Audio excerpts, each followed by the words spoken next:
Es un gozo y un privilegio estar nuevamente con ustedes, amados hermanos, para continuar reflexionando alrededor de la santa palabra de Dios y la Biblia que la contiene. Recordemos que estamos celebrando en este mes de septiembre los 451 años de que la Biblia fue traducida de los originales al español. Y por esa razón, las reflexiones que hemos estado compartiendo en el transcurso de este mes están enfocadas precisamente hacia las Sagradas Escrituras. Y en esta ocasión vamos a meditar en una pregunta que algunas personas se hacen. ¿Qué es lo que nosotros encontramos en las Sagradas Escrituras, en la Biblia? Desde luego, esa pregunta se la hacen aquellas personas que no han tenido todavía una Biblia al alcance, o si la han tenido, no la han leído, no la han examinado. Pero lo cierto es que en la Biblia y en el contenido de la misma, nosotros encontramos lo que nada ni nadie en este mundo nos puede dar. En primer lugar, podríamos mencionar, entre otras cosas, el gran amor de Dios para con la humanidad a través de su Hijo Jesucristo. Por eso, allá en San Juan 3:16 dice: porque de tal manera amó Dios al mundo que ha dado a su Hijo unigénito, para que todo aquel que en Él cree no se pierda, mas tenga vida eterna. Eso en primer lugar. En segundo lugar, nosotros podemos mencionar la transformación del ser humano. Y en tercer lugar, la vida eterna. Desde luego que cada uno de estos temas pues tienen una serie de implicaciones que son sumamente importantes para desarrollar una vida espiritual consecuente con lo que la misma Biblia nos enseña. Eso es lo que nosotros encontramos en las Sagradas Escrituras. Especialmente lo decimos para aquellas personas que le dan poca importancia o que dicen que el papel aguanta lo que le ponen.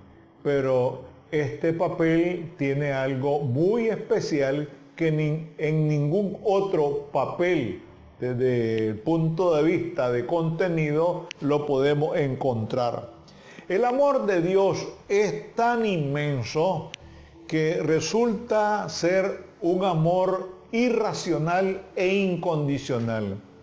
Irracional, ¿por qué? Porque la razón humana no logra entender, no logra explicar el amor de Dios. Por mucho que nosotros pensemos y meditemos y tratemos de explicar lo que es el amor de Dios, resulta sumamente difícil.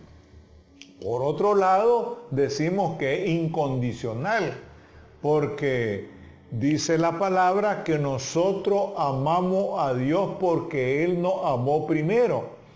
Entonces, Él no puso ninguna condición para que nosotros le amemos. Entonces, ese es otro aspecto muy importante que nosotros encontramos en las Sagradas Escrituras. Además de eso, podemos decir algo que es de trascendencia. La vida eterna está en Dios. Como Dios es eterno, Él nos ofrece la vida eterna, pero a través de Jesucristo. Nosotros no podemos llegar a Dios, óigase bien, no podemos llegar a Dios si no es a través de Jesucristo. Porque en ningún otro hay salud, en ningún otro hay salvación, porque no hay otro nombre bajo el cielo dado a los hombres en que podamos ser salvos. El único es Jesucristo. Mucha gente quiere llegar al Padre obviando a Jesucristo, y eso es absurdo. Es necesario que nosotros nos identifiquemos con el Hijo de Dios, reconociéndole como nuestro único y suficiente Salvador de nuestras vidas, después de un arrepentimiento profundo y también pidiendo perdón por nuestros pecados. Así es que en ese aspecto, la vida eterna, como decimos, está en Dios, porque Él es eterno y que es precisamente la esperanza, la vida y la transformación para todos los seres humanos en general y para nosotros los nicaragüenses en particular. Y todo eso lo encontramos precisamente en la Biblia.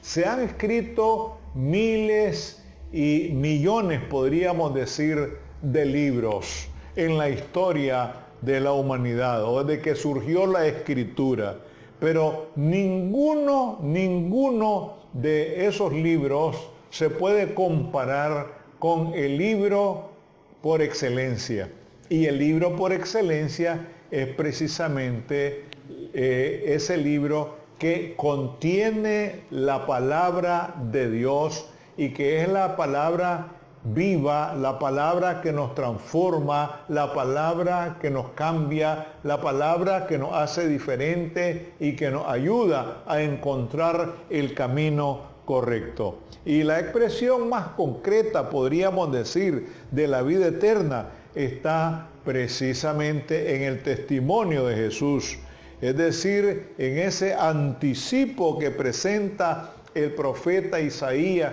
que es el profeta evangelista, cuando él dice: porque un niño nos es nacido, hijo nos es dado, y el principado sobre su hombro, y se llamará su nombre Admirable Consejero, Padre Eterno, Príncipe de Paz. Se refiere precisamente a nuestro Señor Jesucristo, que aparece en Isaías como el siervo sufriente.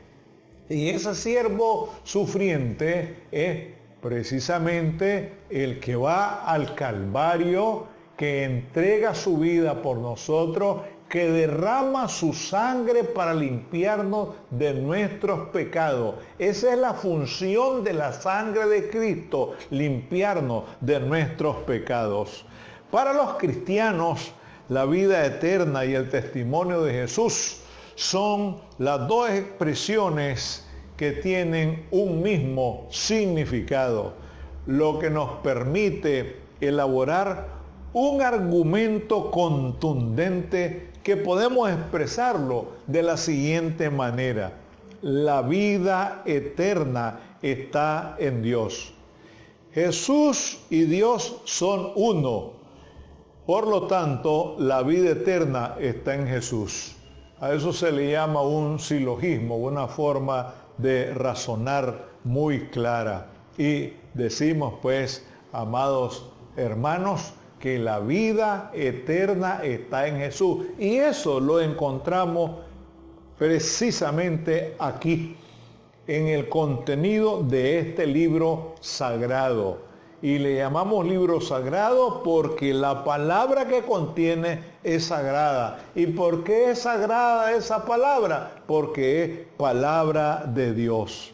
Entonces, la expresión más humana, diríamos, de la vida eterna en Jesucristo la encontramos en lo que se llama la encarnación.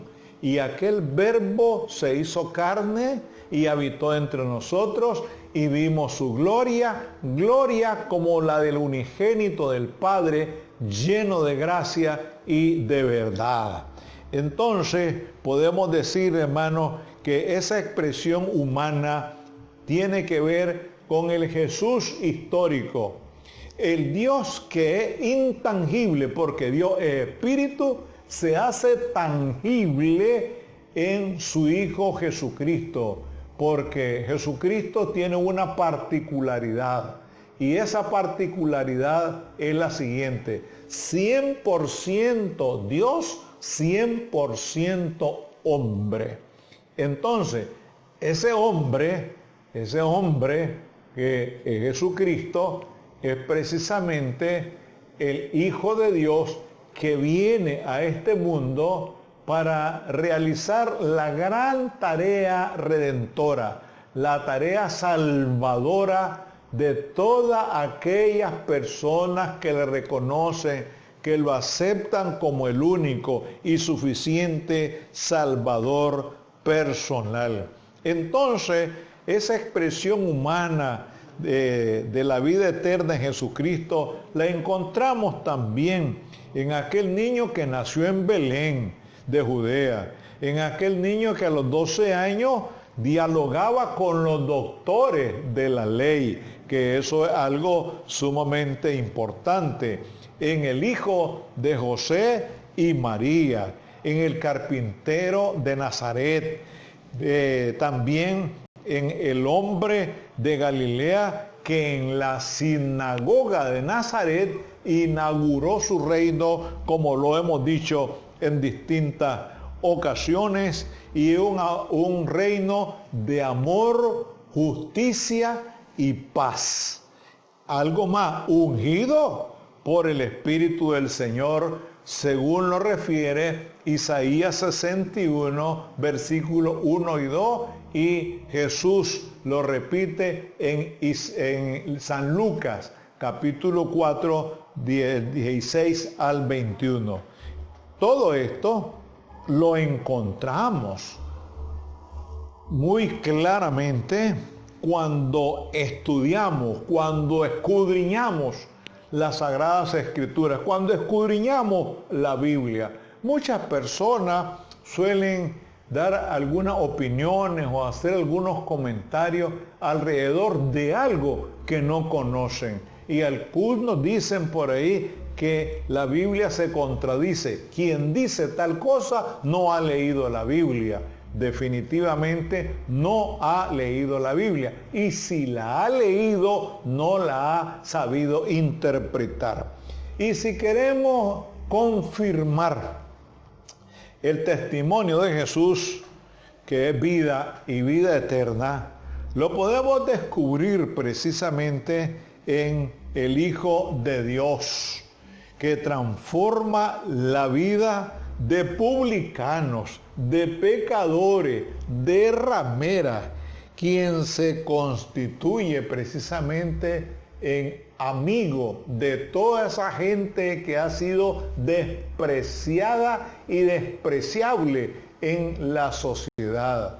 Es aquel hombre que se acerca a los leprosos, tomando en cuenta que los leprosos eran inmundos y que tenían que estar retirados de las demás personas porque la misma sociedad los tenía marginados. Sin embargo, ese Jesús, que es el mismo Dios, se acerca a estas personas que eran despreciadas en la sociedad.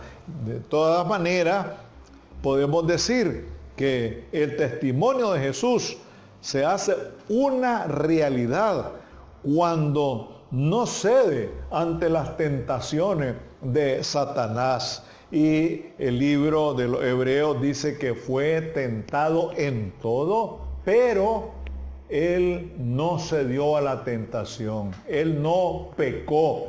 Y eso es lo que caracteriza, destaca a nuestro Señor Jesucristo. Es capaz de expulsar demonios. Es Jesús que no se deja chantajear tampoco y que es incapaz de ceder a las presiones propias del Imperio Romano.